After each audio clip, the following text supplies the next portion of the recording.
Hello and welcome to this conversation, which is one of a series of recordings that will be releasing as part of the 2023 annual lectures.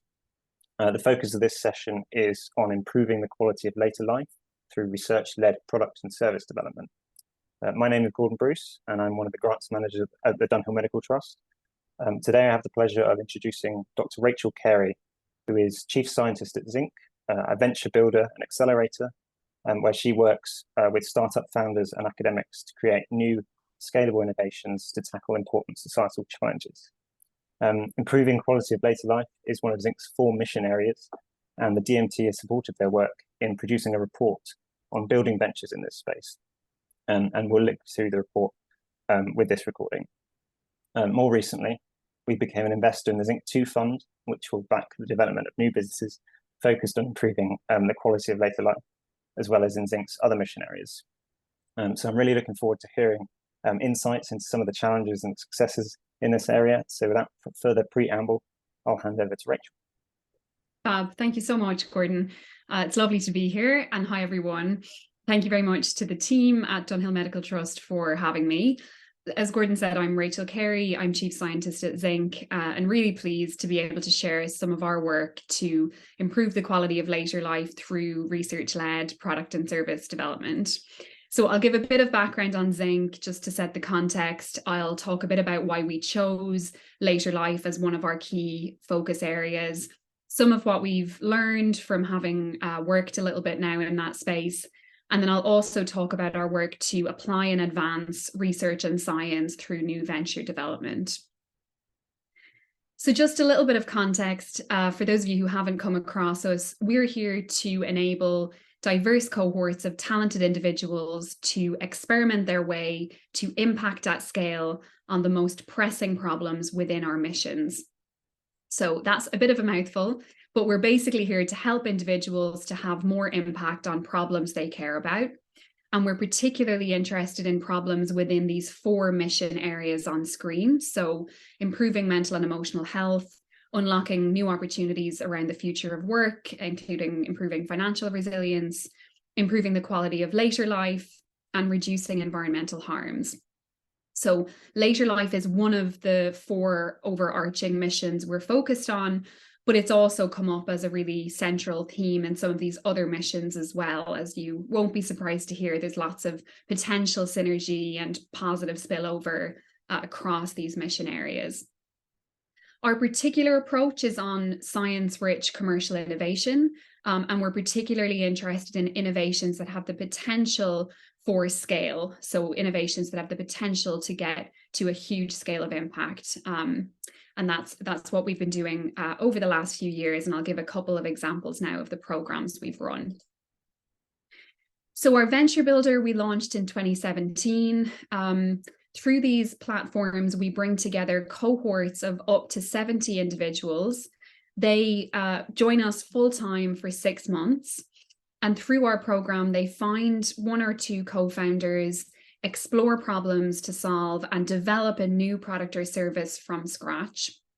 So they come to us as individuals, pre-team, pre-idea, pre-business, and we support them to help to build a team and develop a new innovation.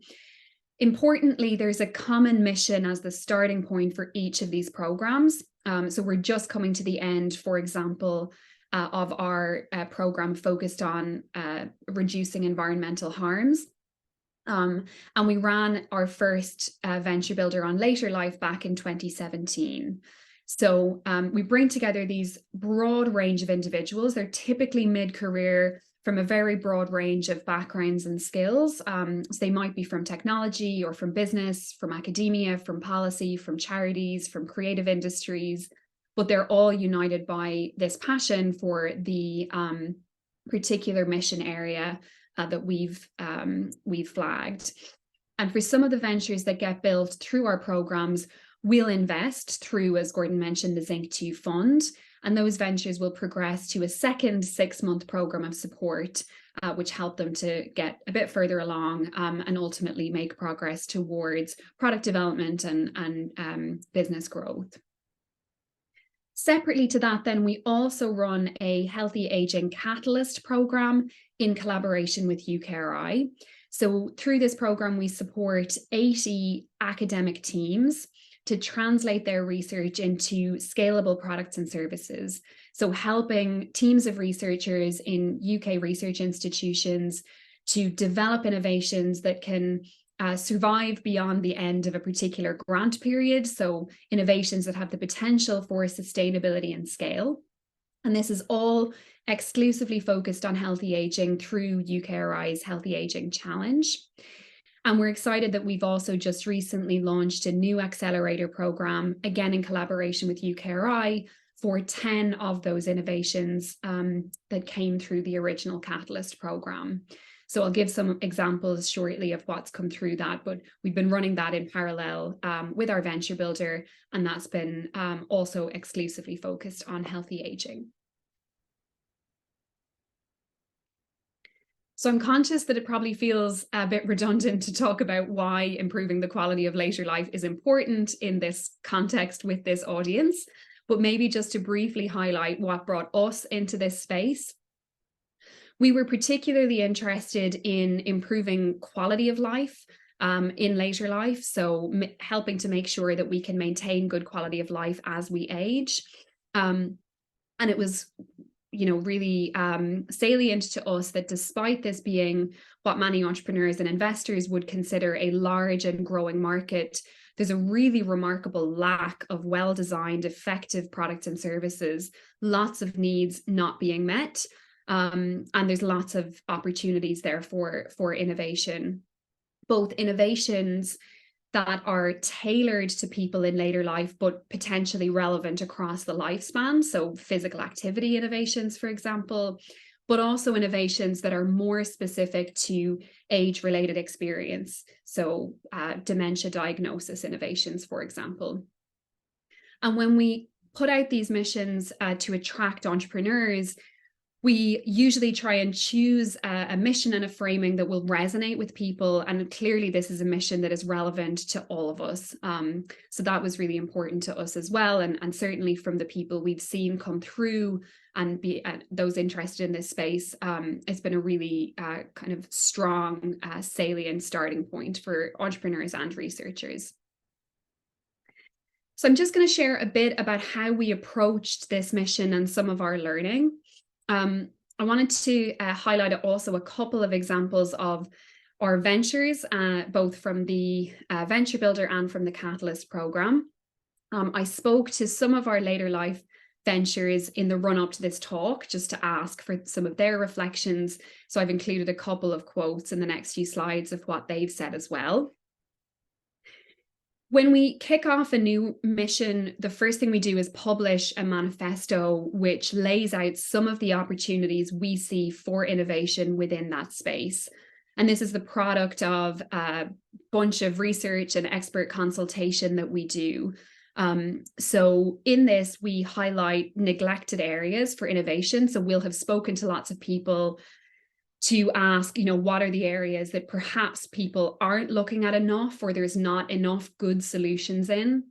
And in this case, folks highlighted health issues and areas that were neglected, including things like oral care, foot health, incontinence, arthritis, hydration, visual and hearing impairment, as well as things like financial services, for example. We were also really keen to go beyond the presenting problem and identify the causes behind the causes. So linking back to what Sue mentioned in the kickoff session about the social determinants of health, thinking from a sort of biopsychosocial approach, what some of the issues are and what's driving them. So for example, if loneliness is the presenting issue, in some cases it might be that there's a health condition underpinning that, which is leading to social isolation and therefore loneliness. So there's different possible points of intervention. So it's important for us to kind of dig into that as deeply as we could. And in general, we are sector agnostic in terms of whether the product that comes out the other side is health tech or fintech or prop tech or anything else. So we're completely problem-led in our approach. just to highlight a couple of our reflections on having approached this a few years ago. So again, this won't be surprising to anyone on the call, but this really important need to recognize the diverse range of needs and goals and problems and opportunities that exist within this space. So to recognize the heterogeneity, given that later life can span a period of several decades, it seems strange that we do often tend to homogenize these groups. So we were really keen to avoid generalizations, stereotypes, misperceptions, and capture the diverse range of challenges and opportunities. And many of our ventures reflected this back to us as well, including, for example, highlighting this issue around a perception that people in later life don't want to engage with technology. So many more examples like that of where going and engaging with people directly, having a user-centered, data-driven approach is critical, and not relying on our assumptions or pre-existing perceptions. We were really struck by the strength and nature of the existing healthy aging ecosystem spanning across universities, charities, community groups, corporates, investors. And we've met some amazing partners along the way, not least the Dunhill Medical Trust, who've been an incredible partner to us over the last few years. And many of our ventures have recognized this as well, the importance of plugging into these existing networks and ecosystems and how much further that can take you, rather than sort of starting from scratch. We're all, these are complex enough issues that no one organization is going to solve them on their own. So one of our ventures, for example, mentioned that changing the narrative around aging is what connects all of the Zinc ventures. And in general, that big ecosystem that we're part of is capable of taking on that big challenge. So I think there's something here about the nature of this ecosystem spanning sectors and disciplines around this common goal. And lastly, then, I think we heard a lot as we spoke to people and also as our ventures began to experiment in this space. We heard a lot about narratives, marketing, outreach, engagement approaches, design, and the ways in which this needs to be, again, user-centered, data-driven, tailored. So creating narratives that are aspirational, positive, and optimistic, while not ignoring or obscuring the fact that many people are experiencing really sharp problems and have sharp needs. The need, as with all products and services, for intuitive and attractive design and user experience. And then this challenge around getting the kind of outreach, engagement, marketing strategies right. So we heard a lot from people that, the minute you market something as being explicitly for older adults, it becomes instantly unappealing to older adults. So having to think carefully about language and narratives. And I was struck by this article in The Atlantic a few weeks ago on the discrepancy between how old we are and how old we think we are, as an example of this. So we heard a lot about this, and I think our ventures have all explored in different ways language and engagement approaches that have worked for their particular populations and contexts and problem areas. So we like to be able to share our learning about these missions. We're not always in a position to do that as much as we'd like to. But in this case, we had support from the Dunhill Medical Trust to put together a short report to summarize our learning about later life innovation, which is on our website. And I think, there's something in general about capturing the learning from early stage startups who are experimenting, most of whom won't go on to succeed in the way that they're wanting to, but all of whom generate useful, valuable learning that we could be drawing on as we all progress towards these common goals. So as much as we can, we try and share our learning and encourage others to do the same. And we've got some of those resources on our website. So just to give a few examples of what's come out from these various programs, this is not a comprehensive list, just a few brief examples. So from the Venture Builder, a venture called Tonus, who are developing a soft robotics technology embedded into garments that mime human muscle and reduce the strain on joints, helping people to stay active for longer. Vera, a digital therapeutics platform supporting long-term health for women starting with menopause.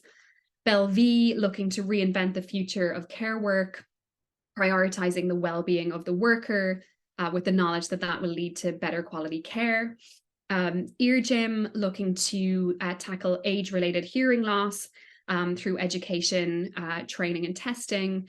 And Mobilize, looking to support informal carers who care for a loved one.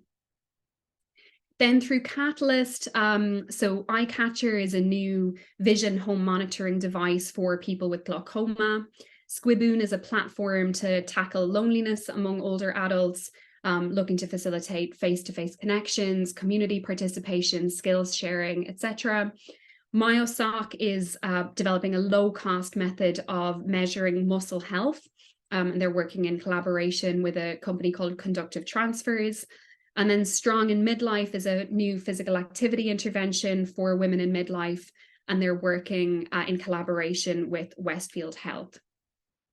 So I think what's kind of interesting about this is the breadth of problem areas covered, populations focused on, having one sort of common starting point, thinking about the breadth of opportunities and challenges that exist within this space. And those are just some of the examples.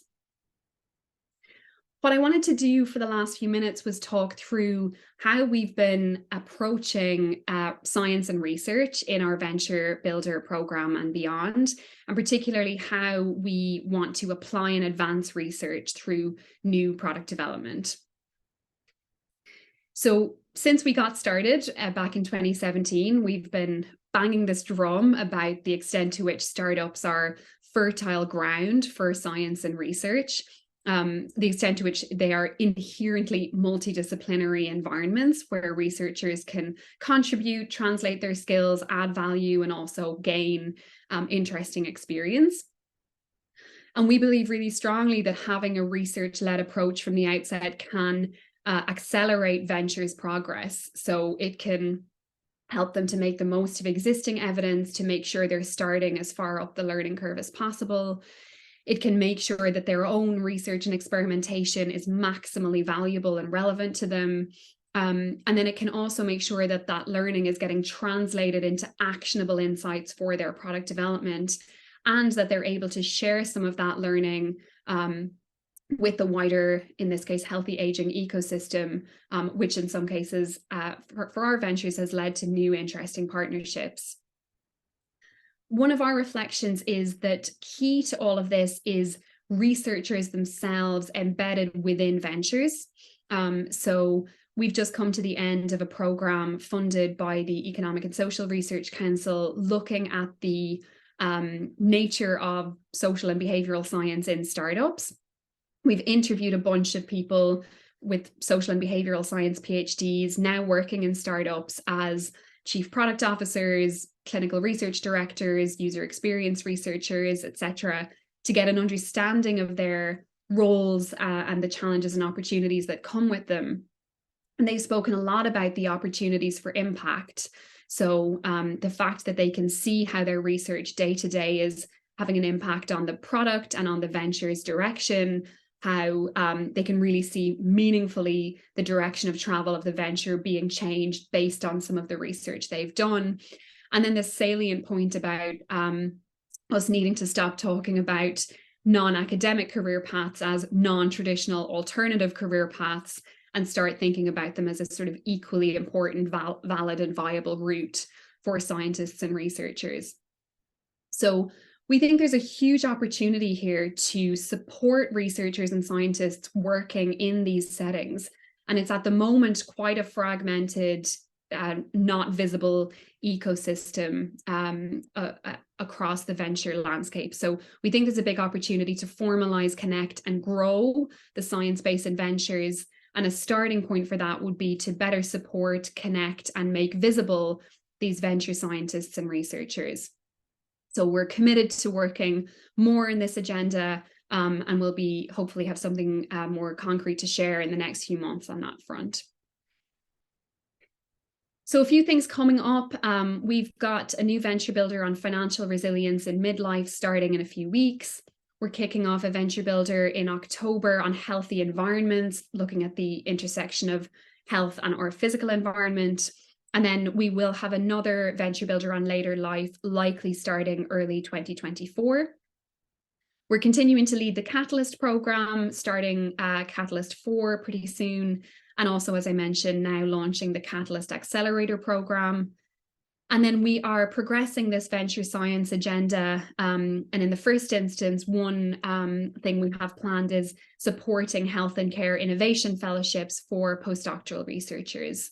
So lots of opportunities, I think, to connect with others around some of these initiatives we're launching. I realize that was a bit of a whistle-stop tour, but hopefully gives a sense of some of our work and learning in this space and some of the opportunities we see for research and innovation in healthy aging. So thank you so much. And if anyone would like to connect on any of these, please do feel free to reach out.